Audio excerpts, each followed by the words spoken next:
მოგესალმებით ეთერში მთავარი სამზე მე ქეთი კვაჭანტირაძე ვარ. შეხვდება თუ არა სალომე ზურაბიშვილი მიხეილ სააკაშვილის ადვოკატებს. პრეზიდენტის პოზიცია უცნობია. მესამე პრეზიდენტის უფლებადამცველები ზურაბიშვილთან შეხვედრას და მისთვის ექსპერტიზის დასკვნის შედეგების გაცნობას კვირის ბოლომდე გეგმავენ. რაც შეეხება შეწყალების მოთხოვნას, შალვა ხაჭაპურიძე ამბობს, რომ მესამე პრეზიდენტს ამ თემაზე არაფერი უთქვამს. უფლებადამცველები უახლოეს დღეებში ელოდებიან ამერიკელი სპეციალისტებისაგან ტოქსიკოლოგიური კვლევის შედეგებსაც, სადაც უნდა ეწეროს, როგორ მოხდა მძიმე მეტალები მიხეილ სააკაშვილის ორგანიზმში ჭარბი დოზით. ადვოკატის თქმით, სამხარაულის ექსპერტიზის ბიუროს მხრიდან ექსპერტიზის ჩატარებას მხოლოდ იმ შემთხვევაში დათანხმდებიან, თუ მასში ვივა მედის სამედიცინო ჯგუფიც ჩაერთვება. ვივა მედში კი ამბობენ, რომ ამ დრომდე სამხარაულის ექსპერტიზის ბიუროდან არავინ დაკავშირებიათ. ამ წუთებში მესამე პრეზიდენტთან პალატაში ეკა ხერხეულიძე იმყოფება. ნატალი ჯახუტაშვილი ჩაგვერთვება პირდაპირ ეთერში და უფრო მეტ ინფორმაციას სწორედ მისგან მივიღებთ. გისმენთ ნატალი. დიახ, შალვა ხაჭაპურიძემ სულ ცოტა ხნის წინ დატოვა კლინიკა ვივა მედი. ადვოკატის განცხადებით, საქართველოს მესამე პრეზიდენტი არაა წინააღმდეგი, რომ განხორციელდეს ვიზიტი სალომე ზურაბიშვილთან, თუმცა მიხეილ სააკაშვილის პოზიცია, რომ ამ ეტაპზე უფლებადამცველებმა არ მიმართონ საქართველოს პრეზიდენტს მისი შეწყალების თხოვნით. უკვე უახლოეს დღეებში მიმართავს წერილობით შალვა ხაჭაპურიძე პრეზიდენტის ადმინისტრაციას. უფლებადამცველი აცხადებს, რომ მან უნდა მიაწოდოს ინფორმაცია საქართველოს მეხუთე პრეზიდენტს მესამე პრეზიდენტის ჯანმრთელობის მდგომარეობაზე და ასევე გააცნოს ის უმძიმესი სამედიცინო დასკვნა, რომელიც გამოქვეყნდა რამდენიმე დღის წინ. შალვა ხაჭაპურიძე იმედოვნებს, რომ კვირის ბოლომდე შედგება შეხვედრა საქართველოს პრეზიდენტთან. ამასთან ერთად შალვა ხაჭაპურიძემ დღეს პირველად განაცხადა მედიასთან, რომ ის ევროპარლამენტის მიერ მიღებული რეზოლუცია, რომელშიც ნახსენები იყო მიხეილ სააკაშვილის, სწორედ იმ ამერიკელი სპეციალისტების დამსახურება, რომლებიც მთელი ამ ხნის განმავლობაში იკვლევდნენ საქართველოს მესამე პრეზიდენტს. მისი თქმით, სწორედ ამ უცხოელმა ექსპერტებმა ჩააყენეს საქმის კურსში ევროპარლამენტარები იმასთან დაკავშირებით, თუ რამდენად მძიმეა საქართველოს მესამე პრეზიდენტის ჯანმრთელობის მდგომარეობა. რაც შეეხება სამხარაულის ექსპერტიზის ჩატარების საკითხს, ჩვენ ცოტა ხნის წინ ვესაუბრეთ უწყების პრესამსახურს, რომელიც ადასტურებს, რომ ექსპერტიზა უკვე ჩანიშნულია, თუმცა სხვა დეტალებზე ეკა ჭუმბურიძე ჩვენთან არ საუბრობს. დასკვნა რომ მოგივა ოფიციალურად დავიკავეთ ამ დასკვნას ხელში, მიმართავთ სალომე ზურაბიშვილს. ეს წესით იქნება ამ კვირაში.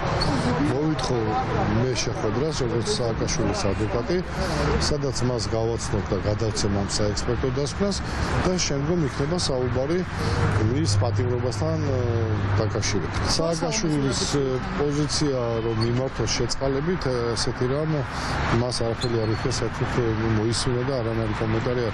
შენ შეხვდი და ლაპარაკი გადაეცი ჩემი ავანტყოფობის ისტორია, იყო მისი პასუხი. დასკვნა არ მიუწოდებია, მათ მიაწოდეს თავიანთი პოზიციები სააკაშვილის ავანტყოფობასთან დაკავშირებით ამერიკელ ადვოკატს და ამერიკელმა ადვოკატმა შემდგომ მიაწოდა ეს პოზიციები ევროპარლამენტს. სამხარაულის ექსპერტიზის ბიურო როდის აპირებს მიხეილ სააკაშვილთან შესვლას? სამხარაულის ექსპერტიზის ბიუროში მიხეილ სააკაშვილთან დაკავშირებით ექსპერტიზა დანიშნულია და დანარჩენ დეტალებს უბრალოდ ჩვენ ვერ გეტყვით, იმიტომ რომ უნდა მიმართოთ სამნიშნავს. ტოქსიკოლოგები უნდა შემოვიდნენ, ხო, კლინიკა ვივა მედში? დანიშნულია ექსპერტიზა, დანარჩენ დეტალებზე უკვე გამოძიება. სამნიშნავს უნდა ესაუბროს დეტალებზე. ამ წუთებში კლინიკა ვივა მედში მიხეილ სააკაშვილს ნაციონალური მოძრაობის ერთ-ერთი ლიდერი ეკა ხერხეულიძე ხვდება. დღეს ასევე საქართველოს მესამე პრეზიდენტს მოინახულებს გიული ალასანიაც. ამ დრომდე უცნობია, როდის ჩაუტარებენ მას სამხარაულის ექსპერტიზას, ვინაიდან თავად ზურაბ ჩხაიძესაც ვივა მედის კლინიკურ დირექტორს არ აქვს ამასთან დაკავშირებით არანაირი ინფორმაცია. ის აცხადებს, რომ ამ დრომდე მას არავინ დაკავშირებია არც პენიტენციური სამსახურიდან და იუსტიციის სამინისტროდან. პრეზიდენტის გადასაწყვეტია, პრეზიდენტმა უნდა მიიღოს გადაწყვეტილება. თუმცა კიდევ ერთხელ ვიმეორებ, ადამიანს, რომელსაც მიუძღვის ბრალი და აქვს ჩადენილი დანაშაული კონკრეტულ საქმეებთან დაკავშირებით, ჩემი პოზიცია არის, რომ ყველამ უნდა აგოს პასუხი. ჩვენ გვაქვს ძალიან დიდი პასუხისმგებლობა და როდესაც ხარ პოლიტიკაში, როდესაც ხარ პოლიტიკოსი და მით უმეტეს ქვეყნის პირველი პირი, ძალიან დიდი პასუხისმგებლობა გაქვს. არავის არ სურს არა მხოლოდ მესამე პრეზიდენტი, არც ერთი პატიმრის სიკვდილი და ჯანმრთელობის უსაფრთხოება. როგორც მიხეილ სააკაშვილის შემთხვევაში, ყველა პატიმრის შემთხვევაში არის ძალიან მნიშვნელოვანი. თქვენ მოისმინეთ ახლა ქართული ოცნების გენერალური მდივნის განცხადება მიხეილ სააკაშვილთან დაკავშირებით. კახი კალაძე აცხადებს, რომ მესამე პრეზიდენტის სიკვდილი არავის სურს, თუმცა ამავდროულად ისევ ამტკიცებს, რომ საქართველოში მას ყველა შესაბამისი პროცედურა უტარდება. მადლობა ნატალი, ეს ნატალი ჯახუტაშვილი იყო. ქართულ ოცნებას დეოლიგარქიზაციის კანონპროექტის ვენეციის კომისიაში გადაგზავნას ურჩევს კელი დეგნანიც. ამერიკის ელჩი მოუწოდებს ხელისუფლებას საბოლოო კანონის მიღებამდე გაითვალისწინოს საერთაშორისო ორგანიზაციის შენიშვნები და რეკომენდაციები. იგივე მოთხოვნა აქვს ევროკავშირსაც. პარალელურად დღესვე თბილისის დროით 6 საათზე ევროპარლამენტი ევროკავშირის გაფართოების დოკუმენტზე იმსჯელებს, სადაც პირდაპირ წერია, რომ მოლდოვა და უკრაინა კანდიდატის სტატუსს მიიღებენ. საქართველოს კი ეს შესაძლებლობა შემდეგ ექნება, რაც ევროკომისიის დავალებებს შეასრულებს. ამავე ტექსტის მიხედვით სწორედ დეოლიგარქიზაციაა ერთ-ერთი მნიშვნელოვანი ფაქტორი. ნინო სამყურაშვილი მუშაობს თემაზე და სწორედ ის განაგრძობს საუბარს. გისმენთ ნინო. დავიწყებ ამერიკის შეერთებული შტატების ელჩით კელი დეგნანით. კელი დეგნანი ამბობს იმას, რომ ძალიან მნიშვნელოვანი და კარგი რჩევა არის ის, რომელსაც ევროკავშირი ეუბნება საქართველოს, რომ მოხდეს დეოლიგარქიზაციის კანონის გადაგზავნა, უბრალოდ კანონპროექტის გადაგზავნა ვენეციის კომისიაში, რადგანაც კელი დეგნანის თქმით, ის კანონპროექტი, რომელიც მომზადებული ჰქონდა უკრაინას, ოფიციალურმა კიევმა გაიწვია ვენეციის კომისიიდან. შესაბამისად, ამ დროისთვის არანაირი კანონპროექტი დეოლიგარქიზაციის შესახებ ვენეციის კომისიაში მონიტორინგისთვის არ არის გადაგზავნილი. ამიტომაც აუცილებელი არის, რომ საქართველოს და ხელისუფლების მიერ შემოშავებული ვერსია დროულად მოხდეს ვენეციის კომისიაში იმისათვის, რომ შესაბამისი დასკვნები დაიდოს. ძალიან მნიშვნელოვანი რჩევაა, განსაკუთრებით როდესაც ის საქართველოში ევროკავშირის წარმომადგენლობისგან მოდის. ფიქრობ, გარკვეული დაბნეულობა იყო, იმიტომ რომ დეოლიგარქიზაციის კანონპროექტი, რომელიც უკრაინაში შეიქმნა, გამოთხოვილ იქნა ვენეციის კომისიიდან. ამიტომ ამჟამად ვენეციის კომისიაში არ არის შეტანილი არანაირი კანონი დეოლიგარქიზაციის შესახებ. ეს ახალი ტიპის კანონია და სწორედ ამიტომ არის ძალიან მნიშვნელოვანი, რომ ვენეციის კომისიის ექსპერტებმა გადახედონ მას, სანამ მიიღება. ეს იქნება ძალიან სასარგებლო ნაბიჯი საქართველოს მთავრობის მხრიდან. ოპოზიცია ამბობს, რომ ახლა ყველაზე მთავარი არის ის, რომ ქვეყანაში გატარდეს ისეთი სისტემური რეფორმები, რაც შესაძლებლობას მისცემს საქართველოს, რომ ქვეყანას აღარ ყავდეს არაფორმალური მმართველი. ეს არის მთავარი და ევროკავშირს მაინც და მაინც ქვეყნისთვის კანონპროექტის მიღება კი არ მოუთხოვია, არამედ მოთხოვა ის, რომ ქვეყანაში რეალურად მოხდეს დეოლიგარქიზაცია და არაფორმალური, არაკონსტიტუციური მმართველობა აღარ იყოს. ქართული ოცნების პასუხი, თუნდაც კელი დეგნანის გზავნილთან დაკავშირებით არის ის, რომ მათ არაფერი იციან რეალურად მართლა მოხდა თუ არა უკრაინის მხრიდან აი ამ კანონპროექტის გამოთხოვა, ამას გაარკვევენ და ამის შესაბამისად იმსჯელებენ, თუმცა მმართველი პარტიის მთავარი არგუმენტი რამდენიმე დღის განმავლობაში და თვეების განმავლობაში არის სწორედ ის, რომ ვენეციის კომისიას არ გადაუგზავნიან მათ მიერ მომზადებულ კანონპროექტს, რადგანაც უკრაინული ვერსია, რომელიც ქართულის ანალოგია, გადაგზავნილი არის სწორედაც, რომ ამ კომისიაში დღეს ჩვენ ვკითხეთ, როგორ წარმოუდგენიათ დეოლიგარქიზაცია ქვეყანაში, ქართული ოცნების წარმომადგენლებს, რა თქმა უნდა, მმართველი პარტიის წევრები ისევ ამტკიცებდნენ, რომ ბიძინა ივანიშვილი ოლიგარქი არ არის, მათ შორის პარტიის გენერალურმა მდივანმა ისევ ისაუბრა იმ დამსახურებებზე, რომელიც ბიძინა ივანიშვილს აქვს. ჩემთვის ბიძინა ივანიშვილი მეგეთყვით ჩემს დამოკიდებულებას, გახლავთ ადამიანი, რომელმაც ძალიან ბევრი სიკეთე გაუკეთა ჩვენს ქვეყანას. რა ვიცი, ძალიან ბევრი პროექტის ჩამოხლა შემიძლია, რომელიც ამ ადამიანმა საქველმოქმედო პროექტების სახით განახორციელა ჩვენს ქვეყანაში და ეს არ დაწყებულა გუშინ და გუშინ. ჯერ კიდევ წინა ხელისუფლების პირობებში ის უანგაროდ ეხმარებოდა ჩვენს ქვეყანას. ვიცი, რომ ეს ყველაფერი თქვენთვის პრობლემაა ამ ადამიანის ავტორიტეტი პრობლემა ჩვენი ქვეყნის მოსახლეობის დამოკიდებულება ამ ადამიანის მიმართ, ქართული ოცნების მიმართ, შესაბამისად ამით ყველაფერია. პირველად გვესმის, რომ აღნიშნული ინიციატივის გამოწვევა მოხდა. საინტერესო არის, რომ ევროკავშირის ერს არც პირად, არც საჯარო საუბრებში ეს არ განუცხადებია და ჩვენ ამას ვიგებთ ამერიკის შეერთებული შტატების ელჩის განცხადია, ჩვენ დავინტერესდებით, თუ კი ასე მოხდა იმ მიზეზებით, რის საფუძველზეც მოხდა კანონის გამოწვევა და ამის შემდეგ გვექნება ჩვენ მორიგი ნაბიჯების გადადგმის შესაძლებლობა. ჩვენ გვახსოვს ევროპელი ლიდერების დადებითი შეფასებები უკრაინის კანონის მიმართ. შესაბამისად, ის გზა ცხადია, რომელიც ჩვენ ავირჩიეთ, იყო ერთადერთი სწორი და არგუმენტირებული. ევროკავშირმა თქვა, რომ ოლიგარქიული არაკონსტიტუციური მმართველობისგან გაათავისუფლეთ სახელმწიფო ინსტიტუტები. ამიტომ, რასაც ახლა ქართული ოცნება ცდილობს, რომ დაიყვანოს ეს თითქოს აი რაღაცა კანონის A პუნქტია სწორი თუ B პუნქტი, ეს არის საერთოდ არასწორი დისკუსია. ევროკავშირი არ შეაფასებს, რამდენი კანონი მიიღო საქართველოს. ევროკავშირი შეაფასებს რეფორმებმა დადო თუ არა შედეგი. და შედეგი უნდა იყოს ის, რომ სახელმწიფო ინსტიტუტები ამ ქვეყანაში არ იმართებოდნენ კულუარულად არაკონსტიტუციური ოლიგარქიული მართვით. ეს შედეგი უნდა მიიღოს ქვეყანამ. ევროკავშირის საელჩომ გუშინ გაავრცელა განცხადება და კიდევ ერთხელ მოუწოდა უმრავლესობას, ხელისუფლებას, რომ დეოლიგარქიზაციის შესახებ კანონპროექტი გადააგზავნოს ვენეციის კომისიაში სამართლებრივი შენიშვნებისათვის. სხვა შემთხვევაში წარმოუდგენელი იქნება და ვერც მიიღებს ვერავინ 12 პუნქტიანი გეგმის შესრულებად ამ კანონპროექტს, რომელიც წარდგენილია ოცნების მიერ. ამიტომ მნიშვნელოვანი არის ამ ეტაპზე ასევე ჩვენს მიერ ინიცირებული პროექტის განხილვაც და მათი ერთობლივი გადაგზავნა ვენეციის კომისიაში, რათა ორივე პროექტზე გამოითქვა სამართლებრივი შენიშვნები და იყოს შესაძლებლობა, რომ ორივე კანონპროექტის თანხმედრა მოხდეს ერთ პროექტში. მე მესმის უკვე, რომ ქართული ოცნება მოამზადებს ნარატივს, რომ ალბათ რაღაცა ოპოზიციამ გამოატანინა უკრაინის ხელისუფლებას ეს კანონპროექტი, რომ არგუმენტი გამოეგლიჯა ქართული ოცნებისთვის. ნებისმიერ შემთხვევაში საქმე ის არის, რომ ამ კანონს აუცილებლად ჭირდება დასკვნა და ამაზე უფრო მნიშვნელოვანი არის ის, რომ ამ კანონს ჭირდება დასკვნაში და რეკომენდაციებში მოცემული რეკომენდაციებს გათვალისწინება, იმიტომ რომ ჩვენ მქონია შემთხვევები, მაგალითად საარჩევნო კოდექსი, როცა დაგვიწერა ვენეციის კომისიამ და ოდირმა კონკრეტული რეკომენდაციები, მაგრამ ხელისუფლებამ არ ასახა ეს რეკომენდაციები ამ კანონის პროექტში. დეოლიგარქიზაციის შესახებ კანონპროექტი ქართულმა ოცნებამ მის მიერ შემუშავებული ვარიანტი, რომელიც არის უკრაინიდან გადმოთარგმნილი და მისი ანალოგი არის ორი მოსმენით უკვე მიიღო და მიუხედავად იმისა, რომ ორი მოსმენით კანონპროექტი მიღებულია, ევროკავშირი მაინც მოუწოდებს ხელისუფლებას, რომ ვენეციის კომისიისთვის მისი გადაგზავნა კანონპროექტის აუცილებლად მოხდეს.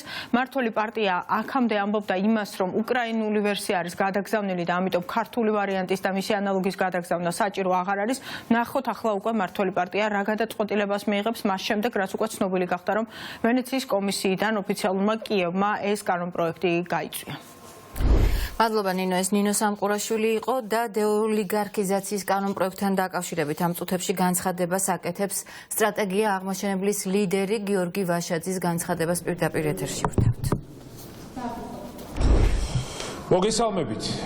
პრორუსული ქართული ოცნების სპეკულაციებმა უკვე არნახულ ზღვარს და საზღვარს მიაღწია დეოლიგარქიზაციის კანონთან დაკავშირებით. მთელი ევროპა, მთელი ამერიკა, ყველა დამოუკიდებელი ორგანიზაცია საქართველოში ამბობს, რომ კანონი, რომელიც აბსურდულია, მაგრამ დაარეგისტრირეს და მიიღეს პარლამენტში პირველი მეორე მოსმენით, უნდა გადაიგზავნოს ვენეციის კომისიაში. ეს ადამიანები ხან რას თხზავენ, ხან რას გვიმტკიცებენ, რომ ეს არ გააგზავნონ ვენეციის კომისიაში. შესაბამისად, უკრაინა მიიღებს თუ არა, გააგზავნა თუ არა, ჩემო კარგებო, საკითხი დგას შემდეგნაირად. თუ ქართული ოცნება ვენეციის კომისიაში არ აგზავნის კანონს დეოლიგარქიზაციის შესახებ, ეს ნიშნავს, რომ პირდაპირ დგამენ ნაბიჯს, რომ კანდიდატის სტატუსი ქვეყანამ არ მიიღოს. იმიტომ რომ ევროკავშირი, რა ვიცი, ყველა აბსოლუტურად ცალსახად ითხოვს მათგან ვენეციის კომისიაში ამ კანონის გადაგზავნას. უბრალოდ რა დონეზე არის უკვე საბავშვო ბაღის დონის განხილვა არის ამ საკითხთან დაკავშირებით, აბსურდის თეატრი, რომელიც ტრიალებს. შესაბამისად, ვეთანხმებით სრულად ამერიკის ელჩს, ევროკავშირის წარმომადგენლობას საქართველოში ყველას, რაც შეეხება უკრაინას. უკრაინა, ჩემი გადამოწმებული ინფორმაციით შემიძლია გითხრათ, არანაირ დასკვნას უახლოეს მომავალში დეოლიგარქიზაციის კანონზე არ ელოდება, უფრო მეტიც წელიწადი და ერთი თვის წინ იყო გადაგზავნილი და ეს საკითხი საერთოდ მოხსნილია დღის წესრიგიდან უკრაინასთან მიმართებაში ამ კანონზე დასკვნის მიცემა ვენეციის კომისიის მხრიდან. ამიტომ თავის ის ტყუილი, რა ტყუილშიც შევიდა ქართული ოცნება, ამანაც უკვე დაამთავრა თავისი არსებობა. მიუმართავ კობახიძეს, რომელიც არის ამ პრორუსული პარტიის თავმჯდომარე. არჩევანი გაქვს მარტივი. ირაკლი, ან აგზავნი ამ კანონს ვენეციის კომისიაში, ან არ აგზავნი კანონს, რაც ნიშნავს, რომ პირდაპირ უარს ამბობთ ევროკავშირის კანდიდატის სტატუსზე. მორჩა დამთავრდა წერტილი. ყველა სპეკულაცია უნდა დასრულდეს ამ საკითხთან დაკავშირებით. კიდევ ერთხელ ვამბობ, ნურაფერს ტყუილა უკრაინიდან ველოდებით, არაფერი უკრაინიდან, უკრაინულ კანონზე, უკრაინის შესახებ ვენეციის კომისიის მხრიდან არ იქნება. ამ დროის მდგომარეობით ესეთი ვითარება.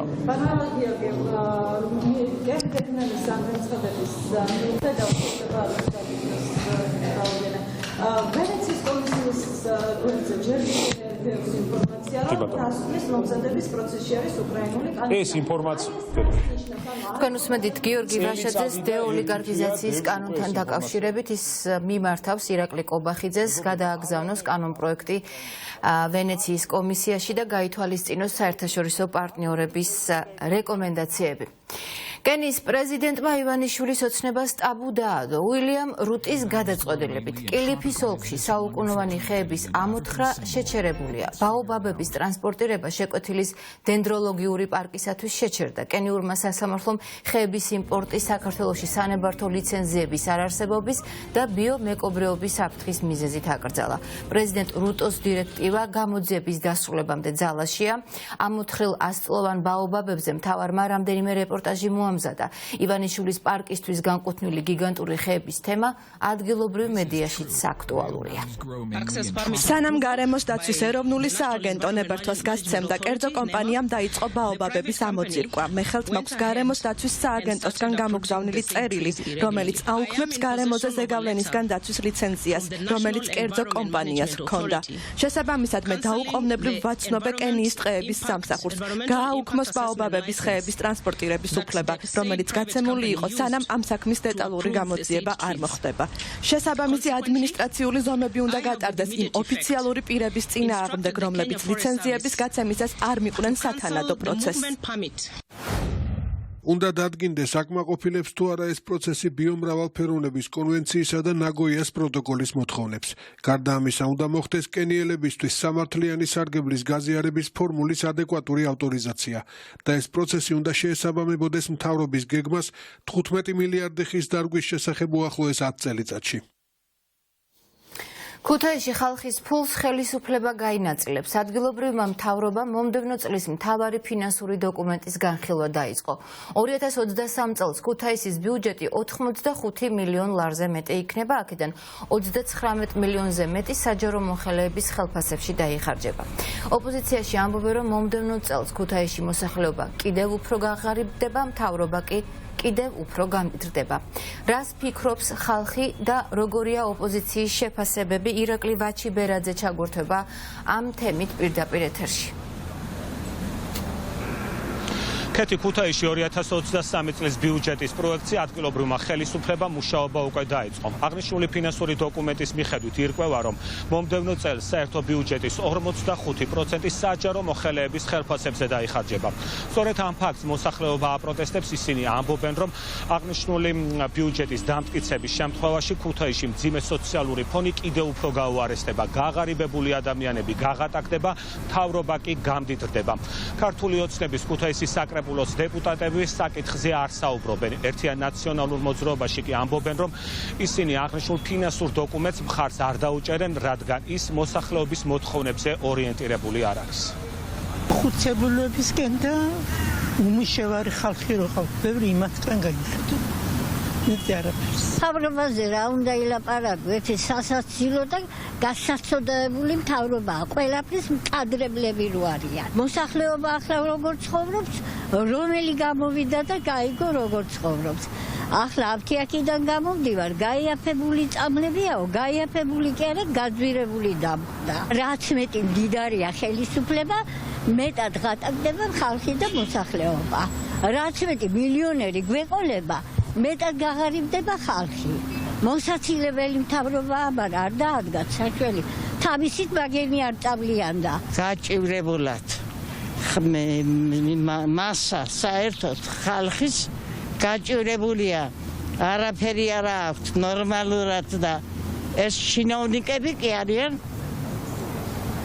ყველნაირად გამდიდრებული და მიდის ბიუჯეტი მაგენთან გაჭირებულია ხალხი წამალს ვერ ყიდულობს და ვერაფერს გაჭირებულად წამალს ვერ ყიდულობს ვერ ირჩენს თავს პენსია არ ყოფნის ზოგი უმუშევერია პენსიაზეა თავრობა რა უჭერს კარგად ცხოვრობს ჩვენ ვეკითხოთ პენსიონერები წამალს რო ვერ ყიდულობს ქართველი ადამიანი იქ 10 ლარით მაღალი ხელფასიც კი უკვე ფუფუნება როგორ ცხოვრობს ქუთაისში ხალხი საშინლად მე რასაც ვხედავს გაიარეთ ქუჩაში და გადაიღეთ ჩვეულებრივი რიგითი ადამიანები რასახეებით გაღიმებული დამანახეთ ვინმე რომ მიდის და მიუხა აი როგორც იყო აქ ბაღის კიდეზე მოდიოდნენ და ხალისი მოყვებოდა ადამიანებს ენერგია იგრძნობოდა და გაიარეთ და ნახეთ ტირის ხალხი დიდარი მთავრობისგან დამონებული დაბეჭავებული საქართველო გვიჭირავს ხელში და ვეძებს საქართველო. აი სად არის საქართველო ხალხო რა უქენით ამ ხელისუფლებას ვეკითხებ რა უქენით ამ ქვეყანას აშკარად ხედავთ რომ ეს ბიუჯეტის პროექტი არანაირად არ პასუხობს ქუთაისის მოქალაქეთა მოსახლეობის პრობლემების აღმოფხვრას. ეს ისევ გათვლილი არის ხელფასების გაზრდაზე თითქმის ბიუჯეტის 45%-მდე არის ყოფილი ხელფასების ჩინოვნიკების ხელფასების გაზრდაზე პლუს ამას არანაირი გათვლა არ არის სოციალურ პაკეტებზე რომელიც მიზერით იზრდება ჩვენ ვიცით რომ ბენეფიციარების გამოკვება ერთი დღე ძალიან მიზერული თანხაა და ლარდა 47 თეთრამდე ჯდება ბიუჯეტის გაზრდას თუ იმის ხარჯზე აპირებენ რომ უნდათ გაზარდონ მგზავრობის ხარჯი უნდათ გაზარდონ დასუფთავების გადასახადი პარკირების მომსახურეობის თანხები გაზარდონ და ისევ მოქალაქეების ზურგზე გადავიდეს ესე რომ თქვა და მათი პრობლემები კი არ აღმოიფრას პირიქით უფრო მეტი და მეტი სიღარიბის ფორმულა ესე რომ თქვა შედგეს მათი გაღარიბებისთვის მე მაყურებელს შევახსენებ რომ 2023 წელს ქუთაისის მუნიციპალიტეტის ბიუჯეტი 85 მილიონზე მეტი იქნება აქედან 39 მილიონზე მეტი საჯარო მოხელეების შრომის ანაზღაურებაზე დაიხარჯება მადლობა ირაკლი, ეს ირაკლი ვაჩიბერაძე იყო. ღირსების შემლახავი ქმედებები მესამე პრეზიდენტის მიმართ და ნიკა გვარამიას დაუსაბუთებელი ბრალი. ახალგაზრდა იურისტთა ასოციაციამ სისხლის სამართლის წარმოების პროცესში აღმოჩენილ დარღვევებზე ანგარიში გამოაქვეყნა. დოკუმენტში ყურადღება გამახვილებულია მიხეილ სააკაშვილისა და მთავარი არხის გენერალური დირექტორის საქმეებზე. ანგარიში ასევე საუბარია პოლიციელების მხრიდან ბრალდებულების მიმართ არასათანადო მოპყრობის ფაქტებსა და ფემიციდის შემთხვევებზე. ჩვენი ყურადღების ქვეშ მოხდა ეს ეგრეთ წოდებული გახმაურებული საქმეები, ანუ მაღალი პოლიტიკური მნიშვნელობის მქონე საქმეები, მაგალითისთვის ნიკა გვარამიას საქმესთან დაკავშირებით, სადაც ჩვენ არამხოლოდ პროცესებს ვაკვირდებოდით და პროცესუალურად ვაფასებთ, არამედ მთლიანად განაჩენით შევაფასეთ და თქვით, რომ ეს პროცესი ზოგადად არამარტო პოლიტიკურად მოტივირებული იყო და პოლიტიკურად წარმართული იყო, არამედ თვითონ ბრალიც ანუ დაუსაბუთებელი იყო. ასევე ყურადღება უნდა გავამახვილოთ ისეთ მნიშვნელოვან პროცესუალურ საკითხზე, როგორც არის დაკავშირებული მაგალითად მიხეილ სააკაშვილის საქმესთან და ესეც ასევე მოხდა ჩვენ ანგარიში და პირდაპირ შეგვიძლია ვთქვათ, რომ უბრალოდ არავითარი გამართლება არ არსებობდა პროცესუალურად იმის, რომ მას სატელეფონო ზარების განხორციელება შეეზღუდა, ეს ერთადერთი მის პოლიტიკურ განეიტრალებას ემსახურებოდა. სამწუხაროდ არ არის გაუმჯობესება სასამართლო კონტროლის მიმართულებით, აღკვეთის ღონისძიებთან დაკავშირებით კვლავ ორი ტიპის აღკვეთის ღონისძიების გამოყენება ხდება, გირაო და პატიმრობა არის ეს და ალტერნატიული აღკვეთის ღონისძიებების გამოყენება პრაქტიკულად არ ხდება, მხოლოდ ერთ შემთხვევაში გვაქვს მაგალითად გამოყენებული აღკვეთის ღონისძიების სახით შეთანხმება გაუსწავლობისა და სათანადო ქცევის შესახებ. ჩვენი რეკომენდაციაც არის ის, რომ მოსამართლეებმა მეტად დაასაბუთონ გამოყენებული აღკვეთის ღონისძიებების მიზანშეწონილობა და აუცილებლობა. გონიოს სანაპიროზე ბუნგალოებს შლიან. მერიის მუნიციპალური ინსპექციის წარმომადგენლები ზღვისპირა ზოლში დილიდან გამოჩნდნენ, რასაც ხმაური მოყვა. სეზონური კაფე-ბარების მეპატრონები ამბობენ, რომ ეს მათი ერთადერთი შემოსავლის წყაროა და ამ გადაწყვეტილებით ხელისუფლება ასობით დასაქმებულს ულუკმაპუროდ ტოვებს. მუნიციპალური ინსპექცია შეაცხადება, რომ მეწარმეებს საქმიანობის უფლების ვადა გაუვიდათ, შენობები არ შეესაბამება სტანდარტებს და დემონტაჟიც კანონის შესაბამისად ხდება. ყველა უნდა გასწორდესო, ყველა უნდა დაიშალოსო, ზემოდან არისო ბრძანებაო, ერთ-ორ წელიწადში ალბათ გამოცხადდება ტენდერი, ვიღაცა მოვა დიდი კაცი დაჯდება და ჩვენ გლეხმა ხალხმა უნდა უყუროთ ამას. ეს არის ქართული ოცნების ხრიკერი ქალბატონო. ქართული ოცნება არის ამ სათავეში, მეტი არავინ არა. ეს არის ბიძინა ივანიშვილის ხრიკები, მეტი არაფერი. და მისი ოჯახი დაშალეთ და ახალი პროექტიო დაიხაზებაო და მე რა ვიცი, იცი? ჯერ კანონ პროექტი იხაზება და მე რაიმე თუ იმაში არის, რა ქვია, პრობლემის ქვეშ, აი საფათოა თუ ავარიულ შემთხვევაში, მაშინ ინგრევა, ინჟინერიც ვარ. შეიძლება არ მქონდეს ასპირანტურები, მაგრამ ყველაფერი კარგად ვიცით. სადმე თუ კიდო გადასახადებია, გადავიხდით. შენ მოდი დაშალე და წავიდე მესახში საწავი. ეს არაა მისაღები ჩემთვის, რომ ტრაქტორით გამოვიდეს და ვიღაცამ რაღაცას მიაწვეს. ჩვენ ვართ ადამიანები, რომლებმაც მოიყვანენ ეს მერიც, მოიყვანენ ეს თავრობაც და მოდი რა გაითვალისწინეთ ჩვენიც რა. გამოდით, შევხვდით, თუ კაბინეტში არ გვიშვებთ, გარეთ მაინც შევხვდით, როგორც არჩევნებზე გვხდებოდით რა. მეც არაფერს არ ვითხოვთ. კაფე-ბარები, ესე იგი უნებართვოდ იყო გათვალისწინებული. მას შემდეგ რაც გაუთავდა ნებართვის პირობა, შესაბამისად ჩვენი მუნიციპალური ინსპექციის მერის გაფრთხილების შედეგად მათ რამდენიმე დღის განმავლობაში უნდა გაიკეთებინა დემონტაჟი, მაგრამ მათი მხრიდან არ მოხდა დემონტაჟის გაკეთება. შესაბამისად ჩვენმა სამსახურმა ესე გადაწყვიტა დემონტაჟის გაკეთება. ამაში არის მხოლოდ კანონის ინტერესი. ნებართვა არ არის, შესაბამისად დემონტაჟი უნდა გაკეთდეს. ვინ გახდება სახალხო დამცველი? შეჯერდებიან თუ არა პოლიტიკური ოპონენტები რომელიმე კანდიდატზე? მიუხედავად იმისა, რომ არაფორმალური კონსულტაციები უკვე დაწყებულია, უცნობია ვის ლობირებს ქართული ოცნება, განსხვავებულია პოზიციები ოპოზიციაშიც, თუმცა ამ დროისთვის ფავორიტი გიორგი ბურჯანაძეა, რომელსაც ოპოზიციიდან ყველაზე დიდი მხარდაჭერა აქვს. ხტომაზე 19-ვე კანდიდატს უყრიან კეჭს. ნინო ლომჯარიას უფლებამოსილების ვადა 8 დეკემბერს ეწურება. ქართული მოძრაობა უნდა დაიცვას თავის პირობა, რომ ისინი არ ჩაერევიან და მხარს დაუჭერენ საპარლამენტო ოპოზიციის მიერ წარდგენილ კანდიდატებს, ამიტომ ჩვენ ველით ამ საკითხთან დაკავშირებით მოლაპარაკებთ. თუ კონსულტაციები არ წარიმართა, შესაბამისად დარჩა ის მოცემულობა, რომელიც დღეს არის, ამ შემთხვევაში ბუნებრივია საშიშროება არის, რომ პროცესის საბოტირება მოხდეს ხელისუფლების წარმომადგენლების მხრიდან, იმიტომ რომ მათი ხმები არის მნიშვნელოვანი, რომ პირველივე ჯერზე მოხდეს სახალხო დამცველის არჩევა. ამიტომ კიდევ ერთხელ უწოდებთ, რომ მნიშვნელოვანია 12 პუნქტიანი გეგმის შესრულების ნაწილში ამ საკითხზე მაინც ვაჩვენოთ ჩვენს ევროპელ პარტნიორებს, რომ შეგვიძლია მოლაპარაკება და ობიექტური გადაწყვეტილების მიღება. გაუგებარია ქართული ოცნების მხრიდან რა შეიძლება იყოს დამაბრკოლებელი ფაქტორი მათთვის დამოუკიდებელი კანდიდატების მხარდასაჭერად, როდესაც ჩვენ გვყავს ყოველ შემთხვევაში ორი კანდიდატი, რომელმაც გაიარა მათ შორის წარმატებით ის პროცესი, რომელიც მოიგონა ქართულმა ოცნებამ სახალხო დამცველის დასამტკიცებლად. ამიტომ თუ ქართული ოცნება აპრიორი განაცხადებს, რომ ხარს არ დაუჭერს დამოუკიდებელ კანდიდატებს, ეს ნიშნავს იმას, რომ მათ გამიზნულად სურთ ჩიხში პროცესში შეყვანა და ფაქტიურად საბოტაჟს უწყობენ ამ შემთხვევაში ევროკავშირის მოთხოვნების შესრულებასაც, ხო, იმიტომ რომ სახალხო დამცველი ეს არის მათ შორის დამოუკიდებელი კანდიდატის დამტკიცება, ეს არის სწორედ ევროკავშირის ერთ-ერთი მოთხოვნა. დასახელებულია მხოლოდ 4 კანდიდატი. 3 რომელიც 3 სხვადასხვა ჯგუფის მიერ არის დასახელებული კანდიდატი და იაგო ხვიჭია. ანუ 4 კანდიდატი.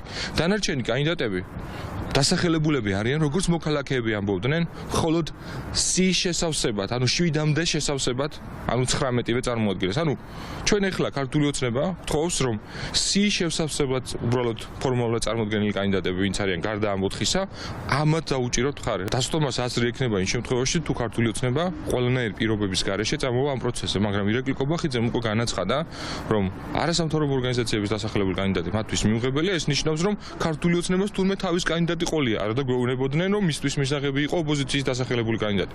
ეხლა გითხრენ, რომელი ოპოზიციის დასახელებული კანდიდატია მისთვის მისაღები. ქართულ ოცნებას ჰქონდა და აქვს შერჩემის ორი ყველაზე მთავარი კრიტერიუმი, ეს არის ადამიანი უნდა იყოს პოლიტიკურად აბსოლუტურად ნეიტრალური და მეორე ის უნდა იყოს კომპეტენტური, განსაკუთრებით ადამიანის უფლებების დარგში. იმ კრიტერიუმებზე დაყრდნობით, რომელზეც ჩვენ ვიღებთ გადაწყვეტილებას და განსაკუთრებით ერთზე, რომელიც მნიშვნელოვანია, ეს არის პოლიტიკური ნეიტრალიტეტი.